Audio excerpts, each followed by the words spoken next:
الحمد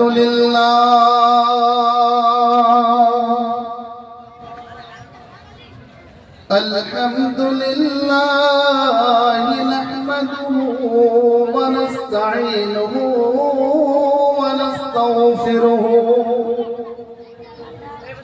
ونؤمن به ونتوكل عليه ونعوذ بالله من شرور أنفسنا ومن سيئات أعمالنا من يهده الله فلا مضل له ومن يضلله فلا هادي له ونشهد أن لا إله إلا الله وحده لا شريك له ونشهد أن سيدنا ونبينا وحبيبنا ومرشدنا ومولانا محمدا عبده ورسوله أرسله بالحق بشيرا ونذيرا وداعيا إلى الله بإذنه وسراجا وقمرا منيرا أما بعد فقد قال الله تبارك وتعالى في القرآن الكريم أعوذ بالله من الشيطان الرجيم بسم الله الرحمن الرحيم الرحمن علم القرآن خلق الإنسان علمه البيان وقال تبارك وتعالى سبحانك لا علم لنا إلا ما علمتنا إنك أنت العليم الحكيم وقال تبارك وتعالى رب اشرح لي صدري ويسر لي أمري واحلل عقدة من لساني يفقهوا قولي خير الكلام كلام الله وأحسن الهدي محمد صلى الله عليه وسلم كلمتان حبيبتان إلى الرحمن خفيفتان على اللسان ثقيلتان في الميزان سبحان الله وبحمده سبحان الله العظيم وقال النبي صلى الله عليه وسلم تركت فيكم أمرين لن تضلوا ما تمسكتم بهما كتاب الله وسنة رسوله وقال النبي صلى الله عليه وسلم من سلم المسلم من لسانه ويده وقال النبي صلى الله عليه وسلم خيركم من تعلم القرآن وعلمه وقال الله تعالى في شان رسوله الكريم مخبرا وآمرا إن الله وملائكته يصلون على النبي يا أيها الذين آمنوا صلوا عليه وسلموا تسليما اللهم صل على محمد وعلى آل محمد كما صليت على إبراهيم وعلى آل إبراهيم إنك حميد مجيد اللهم بارك على محمد وعلى آل محمد كما باركت على إبراهيم وعلى آل إبراهيم إنك حميد مجيد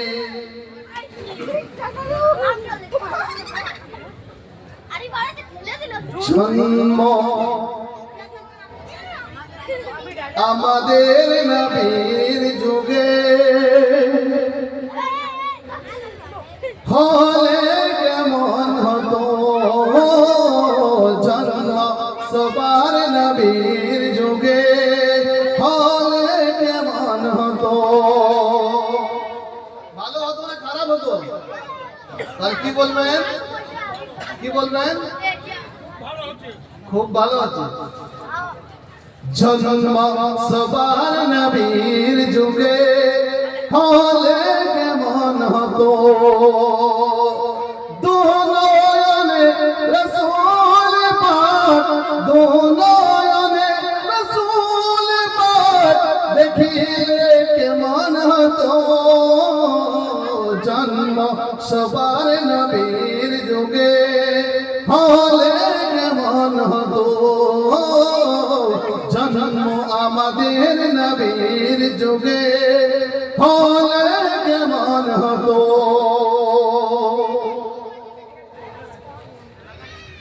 আসতো ভেসে হযরতে বিলালের মধুর আযান সেই আযানে থাকতো এমন প্রেম মুগ্ধ রহমান আসতো ভেসে হযরতে বিলালের মধুর আযান সেই আযানে থাকতো এমন প্রেম মুগ্ধ রহমান দয়ার নবীজি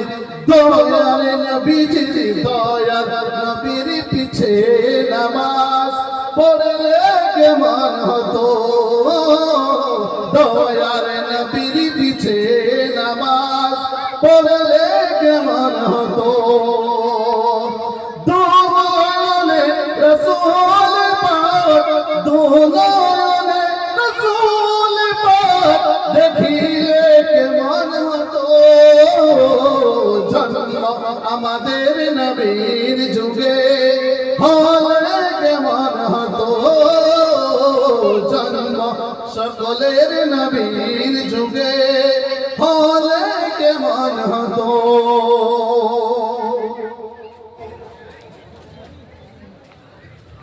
দিনই কত আলোচনায় থাকতাম আমি অধম দিন কত আলোচনায় থাকতাম আমি অধম দিনই কত আলোচনায় থাকতাম আমি অধম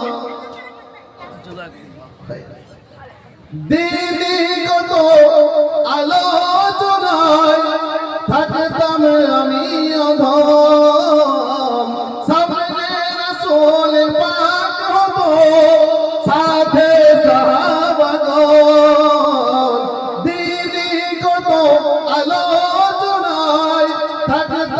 আমি অধম সামনে রসূল পাক হতো সাথে সাহাবাগণ আবু বকর ওমর উসমান আলী বন্ধু হলে কেমন হতো আবু বকর ওমর উসমান আলী বন্ধু হলে কেমন হতো দুজনে রাসূল পাক দেখিলে কেমন হতো জন্ম আমাদের নবীর যুগে হলে কেমন হতো। আলহামদুলিল্লাহ সমস্ত প্রশংসা গুণগান হামদ সারা তারিফ से महान परवरदिगार রব্বুল আলামিনের দরবারে যিনি আল্লাহ তাআলা আমাদেরকে ভালোবেসে মাদ্রাসা জামিয়া ইসলামিয়া দারুল উলুম ইনআমিয়া জামাত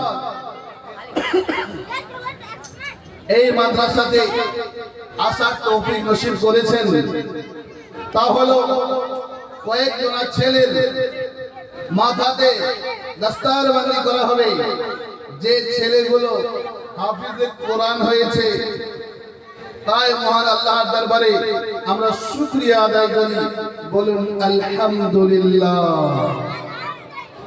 তারপর আমার আপনার সারা বিশ্ব জাহান কুল আলমের নবী আমিনার দুলাল মদিনার হেলাল আকায়ে নামদার মদিনার তাজদার উম্মতের কমান্ডার নবীদের সরদার সাইয়্যিদুল মুরসালিন শাফিউল মুজনবিন খাতামুন নবিয়্যিন রাহমাতাল লিল আলামিন মুহাম্মদ আরবি সকলে বলুন সাল্লাল্লাহু আলাইহি ওয়াসাল্লামের উপরে বেশুমার অসংখ্য অগণিত দরুদ আর সালাম বর্ষিত করুন আল্লাহুম্মা আমিন। আমার সত্যের সম্মানীয় জ্ঞানী গুণী মানি সম্মানী আজকের এই ইজলাসে সদরে মুহতারাম ওনার জন্য দোয়া করি আদাল্লাহু আমরাহু ওয়া বারাকাল্লাহু ফি হায়াতি। আজকের নাকিবে জলসা জনাব মুফতি ফখরুদ্দিন সাহেব, তারপরে আমার উলামায়ে দ্বীন হুফাজে কিরাম কুররায়ে ইলম আইমায়ে মাসাজিদ আমার বয়স্ক দাদা আব্বা জানেরা আমার সমবয়স্ক প্রাণপ্রিয় আমার যুবক ভাইরা আমার পর্দানসীন সোনামণি মায়েরা এবং বোনেরা স্নেহের মাসুম বাচ্চারা দাদমাদ ধর্মবর্ণনের বিশেষ সুধমণ্ডলীরা আমরা এসেছি এই জায়গাতে শীতের রাত সুন্দর বিছানা সুন্দর ঘুম ছেড়ে তার কারণ হলো যে আমরা কোরআনের মহব্বতে এসেছি। একবার উঁচু আওয়াজে বলুন কেন এসেছি বলুন। কোরআনের মহব্বতে এসেছি যে কোরআন আরশে আজিম থেকে কি বলেন লৌহে মাহফুজ থেকে দুনিয়ার সরজমিনে এসেছে সর্বপ্রথম আমার আপনার নবী জনাবে মুহাম্মদুর রাসূলুল্লাহ সাল্লাল্লাহু আলাইহি ওয়াসাল্লামের উপরে নাযিল করা হয়েছে। সেই কোরআন বিশ্বনবীর কাছ থেকে সাহাবায়ে কেরামদের কাছে তারপরে তাবিঈনদের কাছে তারপরে মুস্তাহিদের কাছে এই রকম সিরিয়াল হয়ে আমাদের কাছে পৌঁছে গেছে। আমাদেরকে ঝামেলা নিতে হয়নি, সমস্যায় পড়তে হয়নি, অসুবিধায় পড়তে হয়নি, সরাসরি আমরা হাতে কোরআন পেয়ে গেছি। বিশ্বনবী সাল্লাল্লাহু আলাইহি ওয়াসাল্লামের মেহনতে আমরা সারা বিশ্ব জাহানের বুকে যেখানে যাই কোরআন দেখতে পাই, কোরআন পড়তে পারি, কোরআন শুনতে পারি, কোরআন বুঝতে পারি, কোরআন দেখতে পারি। আমার আল্লাহওয়ালা ভাইরা জ্ঞানী জনেরা সত্যি মানুষেরা সারা দুনিয়াতে অনেক ধরনের অনেক রকমের পুস্তক রয়েছে, ধর্মগ্রন্থ রয়েছে, কিন্তু ওই সিলেবাস লেখা হয়েছে তার প্রথমে লেখা হয় যে লিখতে গিয়ে যদি কোনো ভুল ভ্রান্তি হয়ে থাকে তাহলে জানিয়ে দিলে পরবর্তী সংস্করণে এটা শুদ্ধ করিতে বাধ্য থাকিব। নাকি এমন লাগে যে এমন একটা পুস্তক লিখে দিয়েছি কোনো এর মধ্যে ভুল পাওয়া যায়নি, দেখে বলুন লিখি না। আল্লাহ পাক রব্বুল আলামিন তার পবিত্র কালামুল্লাহ শরীফ তিনি লিখতে গিয়ে সর্বপ্রথম জানিয়েছেন, তিনি তার প্রশংসা দিয়ে শুরু করেছেন, সেটা হলো কি আলহামদুলিল্লাহি রাব্বিল আলামিন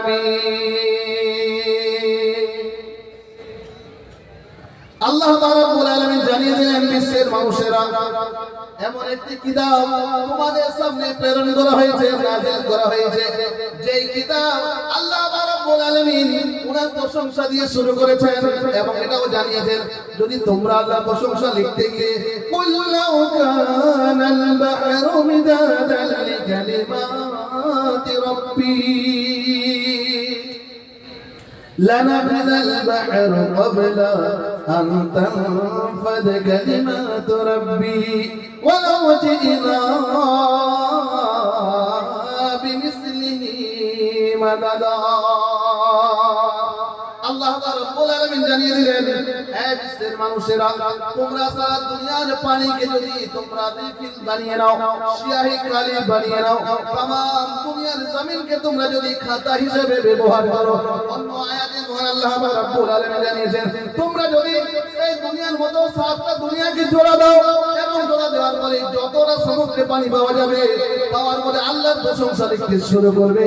আল্লাহ রাব্বুল আলামিন তোমাদের উপরে এত দয়া করেছেন সারা দুনিয়ার পানি কালি হিসেবে শেষ হয়ে যাবে, আল্লাহর প্রশংসা লিখে শেষ করা যাবে না। বলুন সুবহানাল্লাহ।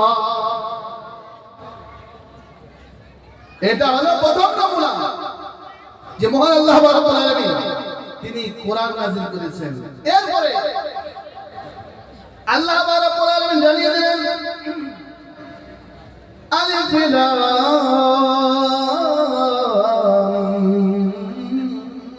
মিম যালিকাল কিতাবু লা রাইবা ফীহি। এটি একটি এমনই কিতাব, এমনই পুস্তক, এমনই বই, এমনই বই যার মধ্যে কোনো সন্দেহ নেই, কোনো সন্দেহের অবকাশ নেই, কোনো ভুল নেই, ভুলের কোনো অবকাশ নেই।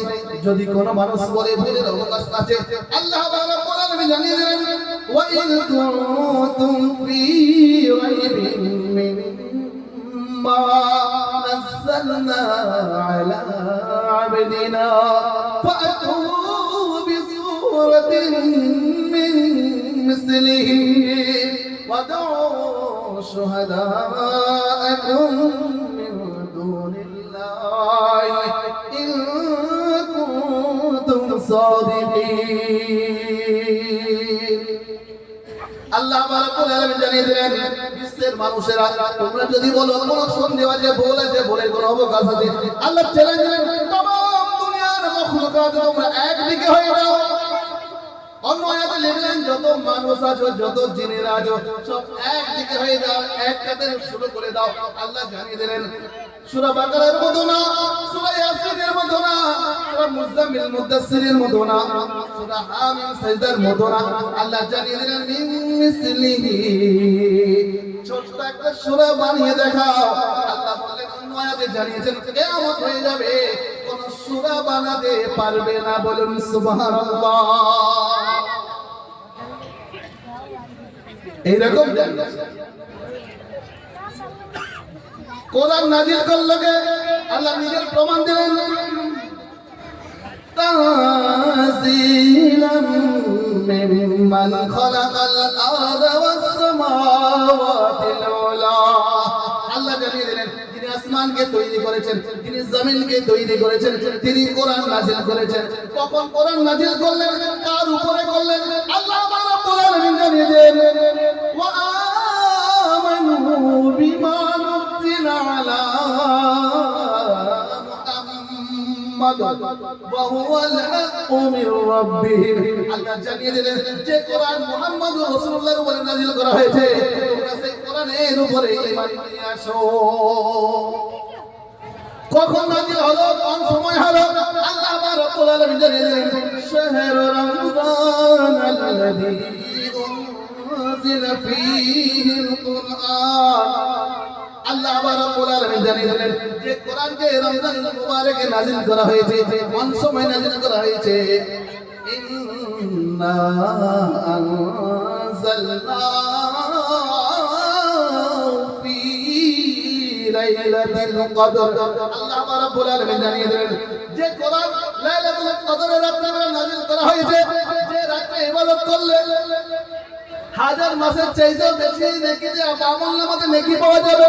সেই দিনে আল্লাহ রাব্বুল আলামিন কোরআনকে নাযিল করলেন। কোরআনের সঙ্গে সম্পর্ক থাকলে কি হবে? ওয়া ইযা তুলিয়াত আলাইহিম আয়াতুহু যাদাতহুম ঈমানা। দুনিয়াতে যত ধর্মগ্রন্থ রয়েছে, যত পুস্তক রয়েছে, নেকি হবে, সওয়াব হবে, আমলনামাতে নেকি লেখা যাবে। আপনি দেখাতে পারবেন না, আল্লাহ রাব্বুল আলামিন জানিয়ে দিলেন ওয়া ইযা তুলিয়াত আলাইহিম আয়াতুহু যাদাতহুম ঈমানা। আপনি কোরআন পড়ুন, ঈমান বাড়বে।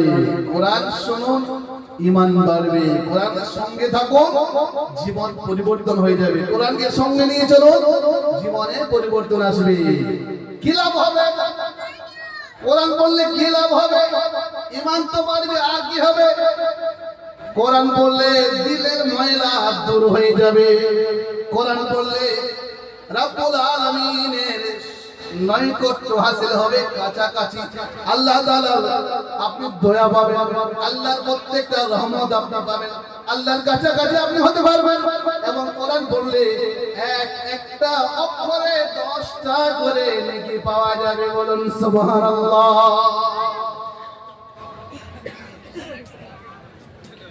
এত বড় সম্মান মর্যাদা। এরপরে আপনি ভাবুন, যে ছেলেগুলো হাফিজে কোরআন হয়েছে, যাদের মাথায় দস্তারে বন্দি দেওয়া হবে, তারা কত ভাগ্যবান। এবং যে ছেলেগুলো যিনারা মাদ্রাসায় পাঠিয়েছেন, ওনাদের মা এবং বাবা কত ভাগ্যবান, কত ভাগ্যবতী, যাদের ছেলেরা হাফিজে কোরআন হয়েছে, যাদের ছেলেরা হাফিজে কোরআন হয়েছে। এবং সেই ছেলেগুলোর পিছনে হাজারো হাজার মানুষ তারাবির নামাজ আদায় করবে। কথা ঠিক না ভুল বলুন? কথা ঠিক না ভুল? ঠিক, অবশ্যই। এবং আগামী কয়েকটা দিন পরে রমজান আসছে। মান কামা রমজান ঈমানান ওয়া ইহতিসাবান গুফিরা লাহু মা তাকদ্দামা মিন যামবিহি। যারা ঈমান রাখে, সওয়াবের আশায় যারা রমজানের রোজা পালন, তারাবির নামাজ আদায় করবে, বিশ্বনবী সাল্লাল্লাহু আলাইহি ওয়াসাল্লাম জানিয়েছেন, তাদের প্রত্যেকটা মানুষের নেকি দান করা হবে, ক্ষমা করে দেওয়া হবে, মাগফিরাত করে দেওয়া হবে, প্রচুর আমলনামায় নেকি দান করা হবে।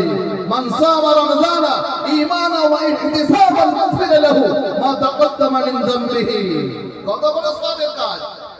কয়েকদিন পরে আসছে আমার আল্লাহওয়ালা ভাইয়েরা, চাচা বাজানেরা, আমার সমবয়স্ক প্রাণপ্রিয় ভাইয়েরা, আল্লাহ পাক রব্বুল আলামিন জানিয়েছেন, প্রিয় হাবিব সাল্লাল্লাহু আলাইহি ওয়াসাল্লামকে জানানো হলো, লা তুহাররিক বিহি লিসানাকা লিতা'জালা বিহি ইন্না আলাইনা জামআহু ওয়া কুরআনা। নবীজি সাল্লাল্লাহু আলাইহি ওয়াসাল্লামের কাছে যখন হযরত জিবরাইল আমিন আলাইহিস সালাতু ওয়াস সালাম কোরআন নিয়ে পৌঁছে গেলেন, নবীজি বললেন, আমি জানি না কি করব, কি পড়ব। এবং যখন পড়ছিলেন তখন তাড়াহুড়ো করছিলেন। আল্লাহ পাক রব্বুল আলামিন বললেন, নবীজি আপনি তাড়াহুড়ো করবেন না, বেশি হড়বড়ি করবেন না, বেশি হড়বড়াবেন না, কারণ আপনার সিনাতে কোরআনকে জমিয়ে দেওয়া, আপনার দিলের মধ্যে কোরআনকে স্থাপিত করে দেওয়া, এটা আল্লাহ পাক রব্বুল আলামিনের পক্ষ থেকে। এই জন্য অনেক ছেলে মাদ্রাসায় পড়াশোনা করে প্রত্যেকটা ছেলে হাফিজে কোরআন হতে পারে না। প্রতিটা ছেলে হাফিজে কোরআন হতে পারে না। আর যারা হাফিজে কোরআন হয়ে যায়, তাদের কোনদিন অসম্মান করবেন না। বিশ্বনবী সাল্লাল্লাহু আলাইহি ওয়াসাল্লাম জানিয়ে দেন, যে সময় কেউ কারো সহযোগিতা করতে পারবে না, সেই সময়তে যে ছেলে হাফিজে কোরআন হবে, যে ছেলে হাফিজে কোরআন হবে, যে মেয়ে হাফিজা হবে, বিশ্বনবী সাল্লাল্লাহু আলাইহি ওয়াসাল্লাম জানিয়েছেন আল্লাহ রাব্বুল আলামিন তাদেরকে নূরের টুপি পরিয়ে দেবেন। জিজ্ঞাসা করা হবে এরা কোন জামানার নবী, এরা কোন দেশের নবী? বলা হবে এরা কোন নবী নয়, এরা হলো হাফিজে কোরআনের মা আর বাবা। বলুন সুবহানাল্লাহ। কত বড় মর্তবা দেওয়া হবে আমার আল্লাহ ওয়ালা ভাইয়েরা, জ্ঞানী জনেরা, সুফি মানুষেরা। বিশ্বনবী সাল্লাল্লাহু আলাইহি ওয়াসাল্লাম বর্ণনা করলেন ময়দান হাসরে প্রত্যেকটা মানুষকে 5টা প্রশ্নের সম্মুখীন হতে হবে। কটা প্রশ্নের? কটা বলুন? 5টা প্রশ্নের সম্মুখীন হতে হবে। এক নম্বর হলো প্রত্যেকটা মানুষকে জিজ্ঞাসা করা হবে আপনি আপনার জীবন কোন কাজে অতিবাহিত করেছেন। কত বড় ভাগ্যবান হবে তারা যারা মাদ্রাসায় বছরের বছর হাদিস পড়িয়ে যাচ্ছেন। কত বড় ভাগ্যবান হবে তারা যারা বছরের বছর মাদ্রাসা ছেলেদেরকে কোরআনে হাফিজ বানিয়ে যাচ্ছেন। কত বড় ভাগ্যবান হবে তারা যারা বাচ্চাদেরকে কারিয়ে কোরআন বানিয়ে দিচ্ছেন। কত বড় ভাগ্যবান হবে তারা যারা বাচ্চাদেরকে কোরআনের আলিম বানিয়ে দিয়েছেন। বিশ্বনবী সাল্লাল্লাহু আলাইহি ওয়াসাল্লাম জিজ্ঞাসা করবেন, প্রত্যেকটা মানুষকে জিজ্ঞাসা করা হবে সারা জীবনটা কোন কাজে অতিবাহিত করেছে। প্রত্যেকটা মানুষকে জিজ্ঞাসা করা হবে এক নম্বরে তার জীবন কোন কাজে অতিবাহিত করেছে। 2 নম্বরে জিজ্ঞাসা করা হবে আপনি আপনার যৌবনটাকে কোন কাজে ব্যবহার করেছেন। বিশ্বনবী সাল্লাল্লাহু আলাইহি ওয়াসাল্লাম জানিয়েছেন যুবক বয়সে যৌবন অবস্থাতে আল্লাহ রাব্বুল আলামিনের ইবাদতে যাদের সময়টা কাটবে, আল্লাহর হুকুমে যাদের সময়টা কাটবে, বিশ্বনবী সাল্লাল্লাহু আলাইহি ওয়াসাল্লামের আদর্শে যাদের সময়টা কাটবে, তাদেরকে এমন সময় হবে ইদাস সামাউ ফাতারাত, যেদিন আসমান ভেঙে চৌচির হয়ে যাবে, ওয়া ইদাল কাওয়াকিবু মুতাসারাত, যেদিন সিতারাগুলো ঝরে পড়ে যাবে, ওয়া ইদাল বিহারু ফুজ্জিরাত, যেদিন সমুদ্র প্লাবিত বন্যা ছড়াবে, ওয়াইদাল কুবুরু মুসরাত, কবর থেকে খাজানা বেরিয়ে আসবে, সব কিছু বেরিয়ে আসবে। যেদিন ওয়াহমিলু আরশা রাব্বিকা ফাওকাহুম ইয়াওমাইযিন সামানিয়া, এক একটা আসমান ঝরে পড়ে যাবে, জেরে জবর হয়ে যাবে, কিচ্ছু থাকবে না। সেই আল্লাহর আরশটাকে 8 জন ফেরেশতা ধরে রাখবে। বলুন সুবহানাল্লাহ। সেই আরশের ছায়া তলে তারা হবে এরা যুবক বয়সে আল্লাহর ইবাদতের সময়টাকে কাটিয়েছে, এরা যৌবন অবস্থায় আল্লাহর ইবাদতের সময়টাকে পার করেছে, এরা যৌবন বয়সটাকে মাদ্রাসায় লাগিয়ে দিয়েছে, যৌবন বয়সটাকে দ্বীনের কাজে লাগিয়ে দিয়েছে, যৌবন বয়সটা কোরআনের জন্য লাগিয়ে দিয়েছে, যৌবন বয়সটাকে আল্লাহর রাস্তায় লাগিয়ে দিয়েছে। বিশ্বনবী সাল্লাল্লাহু আলাইহি ওয়াসাল্লাম জানিয়ে দিলেন যারা যৌবন বয়সটা আল্লাহর ইবাদতে কাটবে, যেদিন কেউ কারো সহযোগিতা করবে না, বাপ বেটা সহযোগিতা করতে পারবে না, বেটা বাপের সহযোগিতা করতে পারবে না।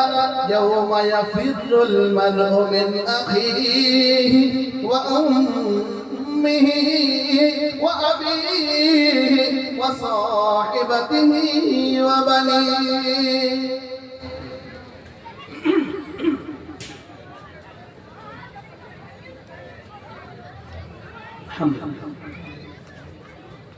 আমার আল্লাহ ভাইরা, আল্লাহ বললেন যেদিন বাবা বেটাকে দেখে পালিয়ে যাবে, কেমন পালাবে জানেন?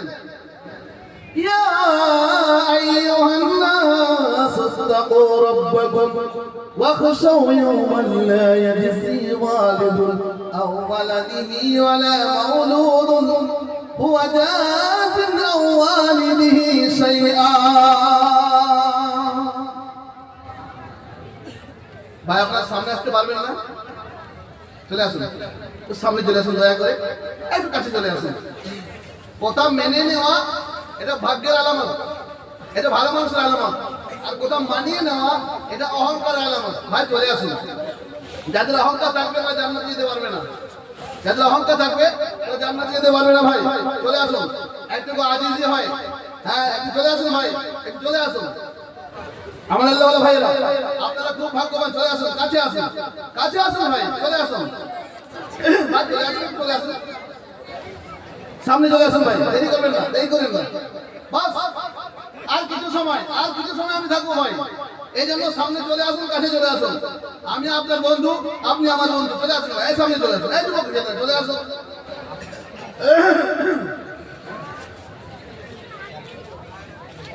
ও মদিনার রাসূল তুমি তো জান্নাতি ফুল, ও মদিনার রাসূল তুমি তো জান্নাতি ফুল। ও মদিনার রাসূল তুমি তো জান্নাতি ফুল, তোমার নামে দরুদ পড়ে, তোমার নামে দরুদ পড়ে দোয়া করলে হয় কবুল। ও মদিনার রাসূল তুমি তো জান্নাতি ফুল। শরীয়তের বিধান মানে না যারা এই দুনিয়ায় হাসর মাঠে থাকে বায়া তারা আরশের ছায়ায়। শরীয়তের বিধান মানে না যারা এই দুনিয়ায় হাসর মাঠে থাকবে না তারা আরশের ছায়ায়। পরকালে দিতে হবে, পরকালে দিতে হবে তাদেরকে মাসুল। ও মদিনার রাসূল তুমি তো জান্নাতি ফুল, ও মদিনার রাসূল তুমি তো জান্নাতি ফুল। তোমার নামে দরুদ পড়ে, তোমার নামে দরুদ পড়ে দোয়া করলে হয় কবুল। ও মদিনার রাসূল তুমি তো জান্নাতি ফুল, ও মদিনার রাসূল তুমি তো জান্নাতি ফুল। আমার আল্লাহ ভাইরা, প্রিয় হাবিব সাল্লাল্লাহু আলাইহি সাল্লাম বর্ণনা দিলেন যারা যৌবন অবস্থায়, আল্লাহ জিজ্ঞাসা করবেন যৌবন বয়সটা আপনি কোন কাজে লাগিয়েছেন। তো যৌবন অবস্থায় যারা কাজ করবে, যারা আমল করবে, আমি একটা আয়াত পড়েছিলাম যে বাবা বেটার হবে না, বেটা বাপের হবে না। কোরআন কি বলছে? ওয়ানাদানুন বিনাহু ওয়া কানা ফি মা'জিলি ইয়া বুনাইয়া রকাম মা'না ওয়ালা তাকুম মা'আল কাফিরিন। হযরত নূহ আলাইহিস সালাতু ওয়াস সালাম ওনার ছেলেকে বললেন, বেটা এই নৌকাতে সওয়ার হয়ে যাও, এখন এমন প্লাবিত বন্যা ছুটাবে সারা দুনিয়ার কোনো পাহাড় থাকবে না, কোনো বাড়ি থাকবে না, কোনো বিল্ডিং থাকবে না, কোনো গাছ থাকবে না, সব ডুবে যাবে, শেষ হয়ে যাবে, প্লাবিত বন্যায় ছুটে যাবে। তার ছেলেকে বললেন, ক্বালা সাবি ইলা জাবালিন ইয়াসিমুনি মিনাল মা।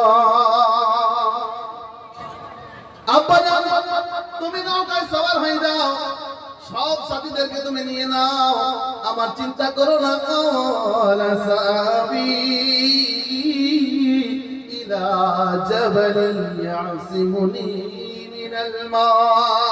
আমি এত বড় বড় পাহাড় রয়েছে, সে পাহাড়ে চলে যাব, পানি কিচ্ছু করতে পারবে না। কে বলছে? নূহ নবীর বেটা। পানি কিচ্ছু করতে পারবে না। আল্লাহ রাব্বুল আলামিনের দরবারে দোয়া করলেন, যখন ওনার ছেলে পানিতে ডুবে মারা যাচ্ছে, বলে আল্লাহ রাব্বুল আলামিন আমার ছেলে। আল্লাহ বললেন যে আপনাকে নবী বলে মানে না, আমি তাকে মানি না। আল্লাহ বলছেন যে বেটা হয়ে বাবাকে নবী বলে মানে না, সেই বেটাকে আমিও মানি না। আপনি হাত নামান, দোয়া কবুল হবে না। আমার আল্লাহ ওয়ালা ভাইরা, চাচা আব্বা জানেরা, আমার সমবয়স্ক প্রাণপ্রিয় ভাইরা, আমার পর্দা নসিবা সুনামণি মায়েরা এবং বোনেরা, আল্লাহ রাব্বুল আলামিন প্রশ্ন করবেন আপনার যৌবনটা কোন কাজে ব্যবহার করেছেন। এরপর চলে আসুন 3 নম্বরে। আল্লাহ রাব্বুল আলামিন জিজ্ঞাসা করবেন আপনি যে ইনকাম করেছেন কেমন ভাবে করেছেন, কোন লাইন দিয়ে ইনকাম করেছেন, সত্য বলে না মিথ্যা বলে ইনকাম করেছেন। একজনা ব্যবসা করছেন, বলে গামছাটার দাম হলো 60 টাকা। বললে কালার ঠিক থাকবে? বলে কালার মানে একদম ফাটাফাটি কালার থাকবে, কোনো চিন্তা নেই। যে পানিতে দিয়েছে কালার ফেটে গেছে, 60 টাকা দাম নিল, কালার ফেটে গেল। আপনি বলতে পারলেন না ভাই কোম্পানি বানিয়েছে এই দাম হলো, নেমে তাহলে ছেড়ে যাও, আমি জানি না কোম্পানি কি করেছে। আপনি কেন গ্যারান্টি দিলেন? আপনি ধোকা দিলেন। যারা ধোকা দেয়, বিশ্বনবী বললেন তারা মুসলমান হতেই পারে না। আর আপনি তাহাজ্জুদের নামাজে দোয়া করছেন, হ্যাঁ? বিশ্বনবী জানিয়েছেন আত-তাজিরুস সুদুকুল আমিন মা'আন নাবিয়িনা ওয়াশ-শুহাদা'i ওয়াস-সালিহিন। আল্লাহর নবী বলেন যে সকল ব্যবসায়ীরা ব্যবসা করে, যদি সততার উপরে ব্যবসা করে, মিথ্যা কথা বলে না, ধোকা দেয় না, ওয়াদা খেলাপি করে না, কোন রকমের কোন চাল বাহানা করে না, টাল বাহানা করে না, আল্লাহ নবী বলেন সততা ব্যবসায়ী করনেওয়ালা তারা হয় নবীদের সঙ্গে, নইলে শহীদদের সঙ্গে, নইলে নেক মানুষদের সঙ্গে জান্নাতে এক জায়গায় থাকবে। বলুন সুবহানাল্লাহ। কত বড় মর্যাদা! কেন ধোকা দেবেন? ছেলের জন্য, মেয়ের জন্য, বিবির জন্য, দুতলা বিল্ডিং এর জন্য, 4 চাকা গাড়ির জন্য কেন ধোকা দেবেন? এগুলো সব দুনিয়ার ময়লা, সব ময়লা। আল্লাহ পাক রব্বুল আলামিন জিজ্ঞাসা করবেন, আপনি আপনার ইনকাম যে করেছিলেন অনলাইনে করেছিলেন, বলে মৌলানা সাহেব আমি 12 লাখ টাকা ওই ব্যাংকে রেখে দিয়েছি, সেখান থেকে আমার ওই বেশি না 8-10 হাজার টাকা আসে মাসে, ওইটা দিয়ে আমার চলে। আমি তাহাজ্জুদও পড়ি, দান সদকাও করি, জুমার নামাজও পড়ি, অনেক ভালো ভালো কাজ করি, বাস আমার ওই টাকা জমা করে দিয়েছি, আমার চলছে। চলছে তো? কি চলছে তো? হ্যাঁ, শোনো, বিশ্বনবী বললেন যদি কোনো মানুষ সুদের 1 টাকা খায়, কত টাকা? 1 টাকা খায়, নিজের মায়ের সঙ্গে 36 বার জেনা করলে যে গুনাহটা হবে, সুদের 1 টাকা খেলে অতটা গুনাহ হবে। বলুন নাউযুবিল্লাহ। হ্যাঁ, টাকা বাড়ছে, তাই না? টাকা যদি বাড়াতে হয়, ব্যাংকে রাখবেন না টাকা, ন্যাশনাল হাইওয়ের উপরে জমি কিনে রেখে দেন। 10 লাখ টাকার জমি কিনুন, 5 বছর পরে ওটা আপনার 80 লক্ষ টাকা হয়ে যাবে। মিথ্যা বলছি না, যেভাবে হার বাড়ছে। সোনা কিনে রাখুন, আজকে কিনুন, কালকে আপনি 2000 টাকা লাভ পাবেন ভরিতে। আমার আল্লাহ ওয়ালা ভাইরা, আল্লাহ রাব্বুল আলামিন জিজ্ঞাসা করবেন আপনি যে ইনকাম করেছেন কোন লাইন দ্বারা করেছেন। গরু ব্যবসায়ীরা কি বলে, 6 দাঁতের গরুর দাঁত সারাশি দিয়ে ভেঙে ওকে 2 দাঁত বানিয়ে বিক্রি করে দেয়।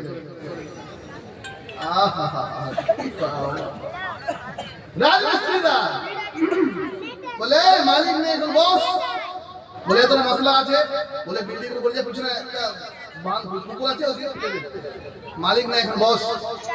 হালাল কাজ, হালাল টাইম, সময় দিলেন না, ওরা হয়ে গেল। আপনি বলেন হযরত আমি হালাল কাজ করি, হালাল ইনকাম করি, তা আমার দোয়া কবুল হয় না, আপনি ফাঁকি মেরেছেন, এটা হারাম হবে না? আমার আল্লাহ ওয়ালা ভাইরা, জানেন রাসূলি মানুষেরা, আল্লাহ রাব্বুল আলামিন জিজ্ঞাসা করবেন আপনি আপনার ইনকামটা কোন লাইন দিয়ে করেছেন। এটা 3 নম্বর। 4 নম্বর চলে আসুন, আপনি কোথায় কোথায় খরচা করেছেন। আল্লাহ পাক রব্বুল আলামিন জিজ্ঞাসা করবেন আপনি কোথায় কোথায় খরচা করেছেন। খরচা করার 4টা জায়গা আপনাকে বলি। ইউনফিকুনা আমওয়ালাহুম,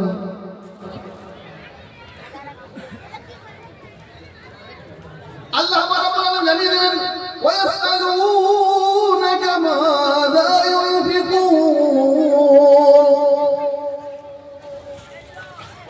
আল্লাহ রাব্বুল আলামিন জানিলেন, আয়াত এসে কি সুন্দরভাবে বর্ণনা দিলেন। ফালিল ওয়ালিদাইন ওয়াল আকরাবিন ওয়াল ইয়াতামা ওয়াল মাসাকিন। খরচা করার 4টা জায়গা শুনে রাখুন। 1 নম্বরে হলো মায়ের জন্য, বাবার জন্য, ভাইয়ের জন্য, বোনের জন্য, পরিবারের জন্য যা খরচা করবেন সওয়াব হবে। 2 নম্বরে হলো মসজিদ কায়েমের জন্য, মাদ্রাসা কায়েমের জন্য, দিন প্রতিষ্ঠার জন্য আপনি যা করবেন, যত খরচা করবেন হিসাব আল্লাহ নেবে না, সবই আপনার আমলনামায় লেখা যাবে। তিন নম্বরে বিশ্বনবী সাল্লাল্লাহু আলাইহি ওয়াসাল্লাম জানিয়েছেন, আপনি যে খরচা করবেন, বিধবার জন্য, ইতিমের জন্য, মিসকিনের জন্য খরচা করবেন। 4 নম্বরে সওয়াবে জারিয়া, আপনি যে খরচা করবেন, আপনি যে আল্লাহর রাস্তায় খরচা করবেন, মসজিদের জন্য কিছু করে যান, যতদিন কায়েম থাকবে ততদিন আপনি সওয়াব পাবেন। মাদ্রাসার জন্য করে যান, যতদিন কায়েম থাকবে আপনি ততদিন সওয়াব পাবেন। আপনি মসজিদের জন্য করে যান, মাদ্রাসার জন্য করে যান, রাস্তার জন্য করে যান, কবরস্থানের জন্য করে যান, মাদ্রাসার ছেলের জন্য করে যান, আপনি সবার জন্য করে যান। এই 4টা হলো হাজির যায়। আপনি যখন খরচা করেন আল্লাহ জিজ্ঞাসা করবে না। আল্লাহ রাব্বুল আলামিন জানিয়ে দিলেন, ওয়ালিমান খাফা মাকাম রাব্বি জান্নাতান। আল্লাহ রাব্বুল আলামিন জানিয়ে দিলেন, বিশ্বের মানুষেরা আল্লাহকে ভয় করে, আল্লাহকে ভয় করে চলবে। আল্লাহ রাব্বুল আলামিন ময়দান হাসরে তাদেরকে দুটো জান্নাতের মেহমান বানাবে। বলুন সুবহানাল্লাহ। যারা আল্লাহকে ভয় করে চলবে, যারা আল্লাহকে ভয় করে চলবে, ইনতাজতানিবু কাবাইরা মা তুনহাউনা আনহু নুকাফির আনকুম সাইয়্যাতিকুম ওয়া নুদখিলকুম মুদখালান কারীমা। আল্লাহ রাব্বুল আলামিন জানিয়ে দিলেন, যারা বড় বড় গুনাহকে ছেড়ে দেবে, তাদের ছোট ছোট গুনাহকে এমনিতেই ক্ষমা করে দেওয়া হবে। এবং সম্মানজনক জায়গা এমন একটা জায়গা, ইন্নাল্লাযীনা আমানু ওয়া আমিলুস সালিহাতি কানাত লাহুম জান্নাতুল ফিরদাউসি নুজুলা খালিদিনা ফিহা। আল্লাহ রাব্বুল আলামিন জানিয়ে দিলেন, এমন সম্মান জায়গা, এমনই ভিভিআইপি জায়গা, যে জায়গাতে এমনই সম্মান দেওয়া হবে, এমন তাদেরকে মর্যাদা দান করা হবে। আল্লাহ রাব্বুল আলামিন জানিয়ে দিলেন, ওই রকম মানুষদেরকে দলে দলে জান্নাতে পৌঁছে দিয়ে সালাম জানানো হবে এবং তাদেরকে বলা হবে, এদেরকে সবচাইতে উন্নত মানের জায়গা, সেটা হলো ফিরদাউস, এবং ফিরদাউসের মেহমান বানানো হবে। কোনদিন সেখান থেকে বাইরে বের করে দেওয়া হবে না। বলুন সুবহানাল্লাহ। আমার আল্লাহ ওয়ালা ভাইয়েরা, জ্ঞানী জনেরা, সুফি মানুষেরা, 5 দফা জিজ্ঞাসা করা হবে, আপনার ইলম মোতাবেক, আপনার জ্ঞান মোতাবেক, আপনার শিক্ষা মোতাবেক আপনি কতটুকু আমল করেছেন। এর 5। এরপরে চলে আসুন, আমরা এখানে এসেছি, বাচ্চাদের মাথায় দস্তারে বন্দি করা হবে, হাফিজ কোরআন, তাদেরকে দেখাও একটা ইবাদত, তাদের সঙ্গে কথা বলাও একটা ইবাদত, তাদের সঙ্গে সম্পর্ক রাখাও হলো ইবাদত, এবং তাদের জবান থেকে কোরআন শোনা হলো সওয়াবের কাজ। আমার আল্লাহ ওয়ালা ভাইয়েরা, আল্লাহ পাক রব্বুল আলামিন যেদিন আপনাকে জিজ্ঞাসা করা হবে, আপনার টাকা পয়সা আপনি কোন রাস্তায় খরচা করেছেন, ব্যয় করেছেন, আপনি একটা কথা হলেও বলতে পারবেন যে আল্লাহ তাআলা আমার জীবনের অত ইনকাম আমি কোথাও খরচা করতে পারছি কি পারি না সেটা জানি না, তবে জামাত মাদ্রাসা দারুল উলুম ইনামিয়াতে আমি গিয়ে কিছু সহযোগিতা করে এসেছিলাম। পারবেন বলতে? তো ইনশাআল্লাহ বলতে পারবেন। চলে আসুন, এই মাদ্রাসার জন্য দিল থেকে, মন থেকে হাত খুলে কে এমন ব্যক্তি আছেন? কয়েকজনা।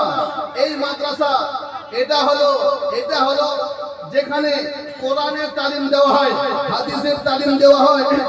এই কোরআনের 30টা পারা আছে। কটা পারা আছে বলুন? 30টা পারা আছে। এই 30টা পারা যে ছেলেরা হিফজ করেছে, সেই বাচ্চাদের মহব্বতে একজন ব্যক্তি 3000 করে টাকা দেওয়ার জন্য রাজি আছেন। দাঁড়িয়ে কথা বলুন ইনশাআল্লাহ। বলুন তাড়াতাড়ি বলুন।